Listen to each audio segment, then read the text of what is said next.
ഇപ്പോൾ നമ്മൾ ചുമ്മാ ചാറ്റ് GPT എടുത്ത് ചോദിക്കുകയാണെങ്കിൽ analyst estimate bank of America's unrealised bond losses exceed $100 billion. പുറത്തുള്ള investors who's coming to invest in any of these bonds between the both of us, they will prefer yours because yours carry 12%, mine carry 10%. അപ്പോൾ they would definitely prefer yours. എല്ലാവർക്കും മറ്റൊരു informative വീഡിയോയിലേക്ക് വീണ്ടും സ്വാഗതം. നമ്മൾ ഇതുവരെ ട്രംപിനെ കുറിച്ചുള്ള പല നെഗറ്റീവ് ന്യൂസുകളും കണ്ടു. പുള്ളി ഡെലിബറേറ്റ്ലി US എക്കണോമിനെ തകർക്കാൻ പോവാണ്, വേൾഡ് എക്കണോമിനെ തകർക്കാൻ പോവാണ്. So are we saying that Trump is absolutely not aware of what's happening around?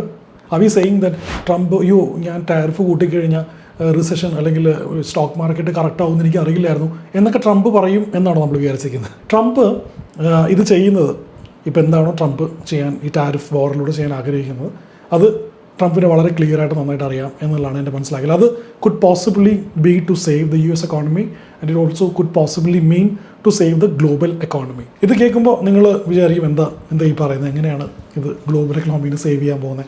ഇത് ഞാൻ വെറുതെ പറയുകയല്ല, തിൻ എയറിൽ പറയുകയല്ല. I have datas to prove this theory to be possibly right. I am not saying that it is right എന്ന് ഒരിക്കലും പറയുന്നില്ല. പക്ഷേ ഇതിനൊരു alternative theory, alternative thought process ഉണ്ടാവാനുള്ള ചാൻസ് കൂടുതലാണ്. എൻ്റെ പേര് തോമസ് എന്നാണ്.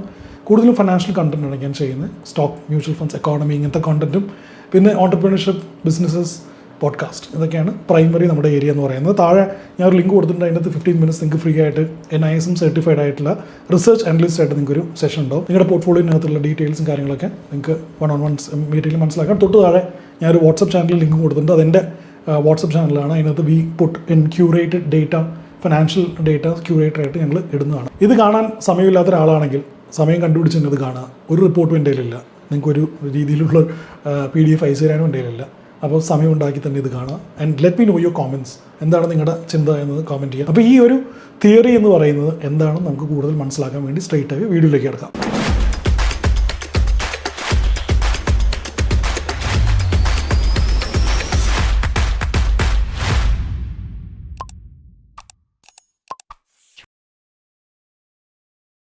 എല്ലാവർക്കും ഈ ബുക്ക് കുറച്ചുകൂടെ പോസിബിളി കാണാമെന്ന് ഞാൻ വിശ്വസിക്കുന്നു. ഈ ഒരു ബുക്ക് ഡെഫിനറ്റ്ലി ഞാൻ നിങ്ങളെ വായിക്കാൻ വേണ്ടി എൻകറേജ് ചെയ്യും. കാരണം ഇതിനകത്ത് ട്രംപിൻ്റെ വാല്യൂ സിസ്റ്റം എന്താണെന്നും പുള്ളി എങ്ങനെയാണ് ഒരു നെഗോസിയേഷൻ പുള്ളി ക്രാക്ക് ചെയ്യുന്നതെന്നും എങ്ങനെയാണ് പുള്ളി ഒരു ചലഞ്ച് വരുമ്പോൾ ഫേസ് ചെയ്യണത്, എല്ലാ കാര്യങ്ങളും ഇതിനകത്ത് എഴുതിയിട്ടുണ്ട്. ഇതിനകത്ത് സ്പെസിഫിക്കലി ഒരു പേജിൻ്റെ കോപ്പി ഞാൻ ഇതിനകത്ത് ഇട്ടേക്കാം. ഇതിനകത്തൊരു കാര്യം പുള്ളി പറയുന്നുണ്ട്. My experience is that if you are fighting with something you believe in, even if it means alienating people along the way, things usually work out in your favor. അപ്പോൾ പുള്ളി ഇതേ സാധനം തന്നെയാണ് പുള്ളി ചെയ്യുന്നത്. എന്താണോ ഈ ബുക്കിനകത്ത് എഴുതിയിരിക്കുന്നത് അത് തന്നെയാണ് പുള്ളി ഇപ്പോൾ എക്കണോമിയിൽ ചെയ്തുകൊണ്ടിരിക്കുന്നത്. അപ്പോൾ അതിൻ്റെ ഒരു പോസിബിൾ കൗണ്ടർ ആർഗ്യുമെൻ്റ് എന്നുള്ള രീതിയിൽ ട്രംപ് എന്ത് ഗുണമാണ് US എക്കണോമിയിൽ ചെയ്യണമെന്ന് മനസ്സിലാക്കാൻ രണ്ട് കാര്യങ്ങളാണ് നമുക്ക് മനസ്സിലാക്കാനുള്ളത്.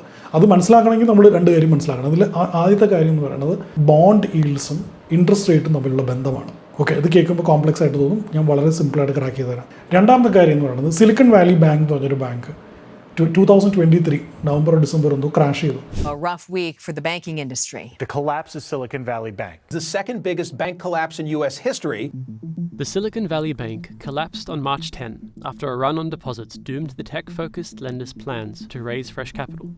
This prompted US regulators to step in with emergency measures, including seizing another bank 3 days later, in a bid to ease fears that depositors might pull their money from other lenders. ആ സ്റ്റോറിയും അതിൻ്റെ പുറകെ വന്ന കാര്യങ്ങളും നമ്മൾ മനസ്സിലാക്കി കഴിഞ്ഞാൽ possibly ഈ ഒരു തിയറി ശരിയാകണം എന്ന് നിങ്ങളും എഗ്രി ചെയ്യും. ഞാൻ ഈ തിയറി വെറുതെ എയറിൽ പറയല്ല, I will show you the data. ഇത്രയും വരെ നിങ്ങൾ ഈ വീഡിയോ കണ്ടിട്ടുണ്ടെങ്കിൽ there is a good chance that you like this video. അങ്ങനെയാണെങ്കിൽ ആ ലൈക്ക് ഡിസ്പ്ലേ ചെയ്യാൻ താഴത്തെ ലൈക്ക് ബട്ടൺ ഒന്ന് ക്ലിക്ക് ചെയ്യുക, so that this reaches maximum number of people and I get motivated to do more content. അപ്പോൾ first thing നമ്മൾ മനസ്സിലാക്കാൻ പോകുന്നത് എന്താണ് ബോണ്ട് ഡീൽസും ഇൻട്രസ്റ്റ് റേറ്റും തമ്മിലുള്ള വ്യത്യാസം എന്നാണ്. ലെറ്റ്സ് സേ നമ്മൾ രണ്ടുപേരും, ഓക്കെ, തോമസ് വർഗീസ് പ്രൈവറ്റ് ലിമിറ്റഡും പിന്നെ XYZ പ്രൈവറ്റ് ലിമിറ്റഡ്, രണ്ട് കമ്പനീസ് ഉണ്ട്. നമുക്കെല്ലാവർക്കും അറിയാം കമ്പനീസിനെ ക്യാപിറ്റൽ റേസ് ചെയ്യണമെങ്കിൽ രണ്ട് വഴിയാണ്. ഒന്ന് ഇക്വിറ്റി വഴി റേസ് ചെയ്യാം, നമ്മുടെ ഓണർഷിപ്പ് ഡൈല്യൂട്ട് ചെയ്യാം, ആൾക്കാരെ കൊണ്ട് നമ്മുടെ സ്റ്റോക്ക് മേടിപ്പിക്കാം, അങ്ങനെ ക്യാപിറ്റൽ റേസ് ചെയ്യാം. രണ്ടാമത്തെ കാര്യം എന്ന് പറയുന്നത് ഡെറ്റാണ്, ഡിബെഞ്ചേഴ്സ്, കടപ്പത്രങ്ങൾ ഇഷ്യൂ ചെയ്യാം. ഓക്കെ, ഇപ്പോൾ കടപ്പത്രങ്ങൾ ഇഷ്യൂ ചെയ്യണത് മാർക്കറ്റിലെ അപ്പോഴത്തെ ഇൻട്രസ്റ്റ് റേറ്റ് സെനേറിയോ അനുസരിച്ചാണ്. ഓക്കെ, അത്രമാത്രം മനസ്സിലാക്കിയാൽ മതി. ഇപ്പോൾ നമ്മൾ രണ്ടാളും രണ്ട് കമ്പനീസ് ആണല്ലോ. അപ്പോൾ Thomas Varghese private limited capital raise ചെയ്യാൻ ഉദ്ദേശിക്കുകയാണ് കടപ്പത്രം വഴി. അപ്പോൾ അങ്ങനെ നോക്കിയപ്പോൾ 1 ലക്ഷം രൂപ ഞാൻ റേസ് ചെയ്തത്, ഞാൻ എല്ലായിടത്തും ഇൻവെസ്റ്റേഴ്സിൻ്റെ അടുത്ത് പറയുന്നത് ഈ 1 ലക്ഷം രൂപ നിങ്ങൾ എൻ്റെ അടുത്ത് ഇട്ട് കഴിഞ്ഞാൽ, എൻ്റെ അടുത്ത് ആ പൈസ തന്നു കഴിഞ്ഞാൽ ഞാൻ 10% നിങ്ങൾക്ക് തരാം എന്നുള്ളതാണ് ഞാൻ പറയുന്നത്. അത് അന്നത്തെ ഇൻട്രസ്റ്റ് റേറ്റ് സെനേറിയോ അനുസരിച്ചാണ് ഞാൻ ഈ കാര്യം പറഞ്ഞത്. ഓക്കെ. അപ്പോൾ അങ്ങനെ ആ ബോണ്ട് ഞാൻ ഇഷ്യൂ ചെയ്തപ്പോൾ ആ ബോണ്ടിന് ഒരു പ്രൈസ് ഉണ്ടായിരുന്നു. ആ ബോണ്ടിന് 10 രൂപയാണ് പ്രൈസ് എന്ന് പറയുന്നത്. അങ്ങനെ കുറച്ച് കാലം കഴിഞ്ഞു, ആ ഇൻവെസ്റ്റേഴ്സ് എൻ്റെ കയ്യിൽ ഇൻവെസ്റ്റ് ചെയ്തു. ഇൻട്രസ്റ്റ് റേറ്റ് കൺട്രിയിൽ കൂടി. അങ്ങനെ നിങ്ങളുടെ XYZ കമ്പനി എന്ന് പറഞ്ഞ കമ്പനി ഒരു ക്യാപിറ്റൽ റേസ് കൊണ്ടുവന്നു. നിങ്ങളും പറയുകയാണ് നിങ്ങൾ 1 ലക്ഷം രൂപ ഇട്ടോ, പക്ഷേ കൺട്രിയുടെ ഇൻട്രസ്റ്റ് റേറ്റ് കൂടിയ സമയത്ത്, കൂടിയത് കൊണ്ട് നിങ്ങൾ അന്നേരം കൊടുക്കാൻ പോകുന്ന ഇൻട്രസ്റ്റ് റേറ്റ് എന്ന് പറയുന്നത് 12% ആണ്. ഓക്കെ. അപ്പോൾ ഞാൻ 10% കൊടുക്കുന്നു, നിങ്ങൾ 12% കൊടുക്കുന്നു. ഓക്കെ. അപ്പോൾ നിങ്ങളുടെ പ്രൈസ്, നിങ്ങൾ ഇഷ്യൂ ചെയ്യുന്ന പ്രൈസ് 10 രൂപയാണെന്ന് വിചാരിച്ചോ. അങ്ങനെയാണെങ്കിൽ എൻ്റെ ബോണ്ടിൻ്റെ പ്രൈസ് താഴെ വരും. കാരണം പുറത്തുള്ള investors who's coming to invest in any of these bonds between the both of us, they will prefer yours because yours carry 12%, mine carry 10%. അപ്പോൾ they would definitely prefer yours. അങ്ങനെ വരുമ്പോൾ എൻ്റെ കയ്യിലിരിക്കുന്ന ബോണ്ടിൻ്റെ പ്രൈസ് താഴും, നിങ്ങളുടെ കയ്യിലിരിക്കുന്ന ബോണ്ടിൻ്റെ പ്രൈസ് കൂടും. അപ്പോൾ interest rate കൂടിയപ്പോൾ എന്ത് പറ്റി? എക്സിസ്റ്റിംഗ് ബോണ്ടിൻ്റെ പ്രൈസ് കുറഞ്ഞു. ഇനി നമുക്ക് ഫ്ലിപ്പ് ചെയ്യാം, റിവേഴ്സ് ചെയ്യാം. 8% കൺട്രിയുടെ ഇൻട്രസ്റ്റ് റേറ്റ് കുറഞ്ഞു, നിങ്ങളുടെ പേപ്പർ വരുന്ന 8%-ആണെങ്കിൽ എന്ത് പറ്റും? എൻ്റെ പ്രൈസ് ഓഫ് ദ ബോണ്ട് കൂടും, നിങ്ങളുടെ പ്രൈസ് ഓഫ് ദ ബോണ്ട് കുറയും. കാരണം പുതിയൊരു ഔട്ട്സൈഡ് ഇൻവെസ്റ്റർ നോക്കുമ്പോഴത്തേക്കും എൻ്റെ ബോണ്ടിൽ ഇൻവെസ്റ്റ് ചെയ്യണം കൂടുതൽ സെൻസ് എന്ന് പറയുന്നത്. ഇനി നമുക്ക് സിലിക്കൺ വാലി ബാങ്ക് ചെയ്തത് എന്താണെന്ന് മനസ്സിലാക്കാം. അപ്പോൾ ഈ സ്റ്റോറിയുടെ അവിടെ വയ്ക്കുക. അപ്പോൾ സിലിക്കൺ വാലി ബാങ്കും അല്ലെങ്കിൽ ആ സമയത്തുള്ള പല ബാങ്ക്സും അപ്രോച്ച് ചെയ്തൊരു രീതി എന്ന് പറഞ്ഞാൽ 2022-23 കാലഘട്ടത്ത് സ്റ്റാർട്ടപ്പ് വിൻഡർ എന്ന് പറഞ്ഞൊരു പരിപാടി നടന്നത്. അതായത് സ്റ്റാർട്ടപ്സ് ഫണ്ട് റേസ് ചെയ്യാൻ മടിച്ച് നിൽക്കുന്ന സമയം, കുറച്ച് പോസ്റ്റ് കോവിഡ് സ്റ്റാർട്ടപ്സ് ഒക്കെ ഡിപ്പ് ചെയ്തുകൊണ്ടിരിക്കണം. നമ്മുടെ ബൈജൂസ് ഒക്കെ ക്രാഷ് ചെയ്തല്ലേ ആ സമയം. അപ്പോൾ ആ സമയത്ത് സിലിക്കൺ വാലി ബാങ്കിലേക്ക് എല്ലാവരും കൊണ്ട് കുറേ പൈസ ഇട്ടു. പക്ഷേ ബാങ്കിന് ലോൺ കൊടുക്കാൻ പറ്റുന്നില്ല. കാരണം വിൻഡർ നടന്നുകൊണ്ടിരിക്കുകയാണ്, ആർക്കും പൈസ വേണ്ട. കുറേ പൈസ അക്കൗണ്ടിൽ ഉണ്ട് താനും. പക്ഷേ ഈ ബാങ്ക്സിൻ്റെ പ്രോഫിറ്റബിലിറ്റി നമുക്ക് എല്ലാവർക്കും അറിയാം, depends purely on the loans they are giving. നമ്മുടെ ഹൗസ് ഹോൾഡ് പോലെയല്ലല്ലോ, ലോൺസ് കൊടുക്കുമ്പോൾ ഇൻട്രസ്റ്റ് റേറ്റ് കിട്ടും, സേവിങ്സ് അക്കൗണ്ടിൽ വരുമ്പോൾ ഇൻട്രസ്റ്റ് റേറ്റ് കൊടുക്കുകയല്ലേ വേണം. അപ്പോൾ the bank is always focused on giving more loans. അപ്പോൾ അങ്ങനെ നടക്കാത്ത സമയത്ത് എന്ത് പറ്റി? ബാങ്ക്സ് ഈ നല്ലൊരു എമൗണ്ട് പൈസ കൊണ്ട് US ട്രഷറി ബോണ്ടിൽ ഇൻവെസ്റ്റ് ചെയ്തു. ഇനി നമുക്ക് സ്ക്രീനിലേക്ക് പോകാം. അപ്പോൾ ഈ ഞാൻ പറയുന്ന കാലഘട്ടം ഈ കാലഘട്ടമാണ്. ഈ ഒരു കാലഘട്ടത്തിൽ ബാങ്ക്സ് എന്ത് പറ്റി? ലോൺ കൊടുക്കാൻ ഫെസിലിറ്റി ഇല്ലാത്തതുകൊണ്ട് അവർ US ട്രഷറി ബോണ്ട്സിലേക്ക് ഇൻവെസ്റ്റ് ചെയ്തു 10 ഇയേഴ്സിൻ്റെയൊക്കെ, അല്ലെങ്കിൽ വേറെയും 10 ഇയറിലേക്ക് ഇൻവെസ്റ്റ് ചെയ്തു. ഒരു എക്സാമ്പിൾ ആയിട്ട് ഞാൻ കാണിക്കുകയാണ്. അപ്പോൾ ഈ ഒരു സമയത്ത് ഇവർ ഇൻവെസ്റ്റ് ചെയ്ത സമയത്ത് അത് കഴിഞ്ഞിട്ട് എന്താണ് സംഭവിച്ചത്? ഇൻട്രസ്റ്റ് റേറ്റ് കൂടി. നമ്മൾ ആദ്യത്തെ എക്സാമ്പിൾ നമ്മൾ പറഞ്ഞല്ലോ, ഇൻട്രസ്റ്റ് റേറ്റ് കൂടിയപ്പോൾ എന്ത് പറ്റി? ഇവരുടെ എല്ലാവരുടെയും കയ്യിലുള്ള ബോണ്ടിൻ്റെ പ്രൈസ് താഴെ പോയി. അങ്ങനെ ഇവരെല്ലാവരും ഇരിക്കുന്ന വലിയ ലോസുകളിലാണ്. അപ്പോൾ അതിനകത്ത് ബാങ്ക് ഓഫ് അമേരിക്ക പോലത്തെ വലിയ ബാങ്ക്സ് പോലും അതിഭീകരമായ ലോസിലാണ് ഇരിക്കുന്നത്.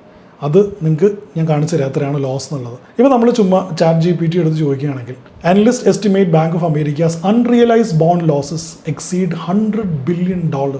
ഒന്നാലോചിക്കുക, $100 billion മുകളിലാണ്. അതായത് ബാങ്ക് ഓഫ് അമേരിക്കയുടെ $100 billion ലോസിൻ്റെ ഒരു പെർസ്പെക്റ്റീവ് തരികയാണെങ്കിൽ അവരുടെ പ്രോഫിറ്റ്സ്, അതായത് year on year profits $27 billion ഉള്ളൂ. $27 billion. അപ്പോൾ അതിൻ്റെ 3 times അല്ലെങ്കിൽ 4 times ആണ്, അല്ലെങ്കിൽ ഈവൻ 5 times ആണ് അവരുടെ അൺറിയലൈസ്ഡ് ലോസ് എന്ന് പറയുന്നത്. അപ്പോൾ നമ്മൾ പറയുകയാണ് ട്രംപിന് ഇതിനെക്കുറിച്ച് ഒന്നും അറിയില്ല, ട്രംപ് വെറുതെ അങ്ങ് കണ്ടും പൂട്ടി ചെയ്തതാണ്.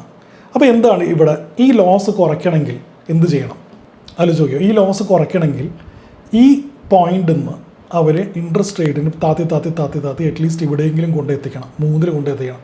എന്നാൽ മാത്രമാണ് ബാങ്ക് ഓഫ് അമേരിക്ക മാത്രമല്ല പല ബാങ്ക്സിനും ആ ലോസ് മിറ്റിഗേറ്റ് ചെയ്യാൻ പറ്റുള്ളൂ. അപ്പോൾ നിങ്ങൾ പറയും ഇതൊക്കെ അസംഷൻസ് അല്ലേ എന്ന്. ഞാൻ വേറൊരു ഡേറ്റ കാണിച്ചു തരാം. അസംഷൻസ് അല്ല. ഓക്കെ.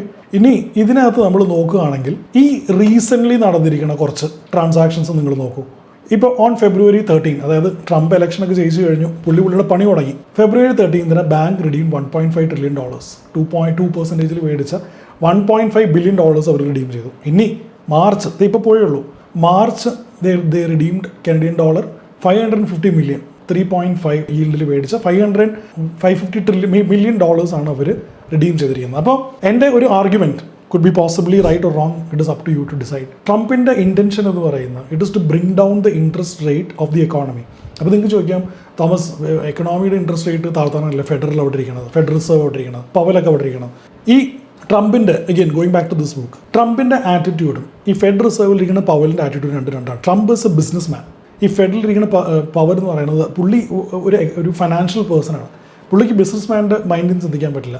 പവൽ അല്ലെങ്കിൽ ഫെഡറൽ റിസർവ്സ് റേറ്റ്സ് കട്ട് ചെയ്യണമെങ്കിൽ they will only look at certain parameters and cut the rates, and by the time they cut the rates the film is actually over. Bank of അമേരിക്കയൊക്കെ ചിലപ്പോൾ loss declare ചെയ്താലോ? I'm asking you. Okay.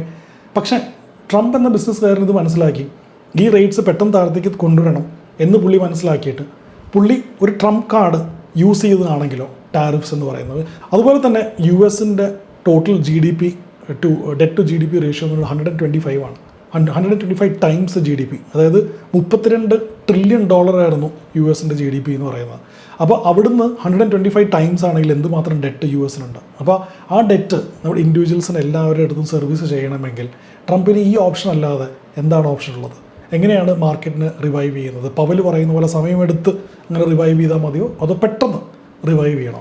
അതായത് ഒരു പനി വരാനുണ്ട് എന്താണെങ്കിലും ആ പനി പെട്ടെന്നങ്ങ് വന്നു തീരണോ അതോ കാലാകാലങ്ങളായിട്ട് ആ പനി വരാൻ വേണ്ടി വെയിറ്റ് ചെയ്യണം?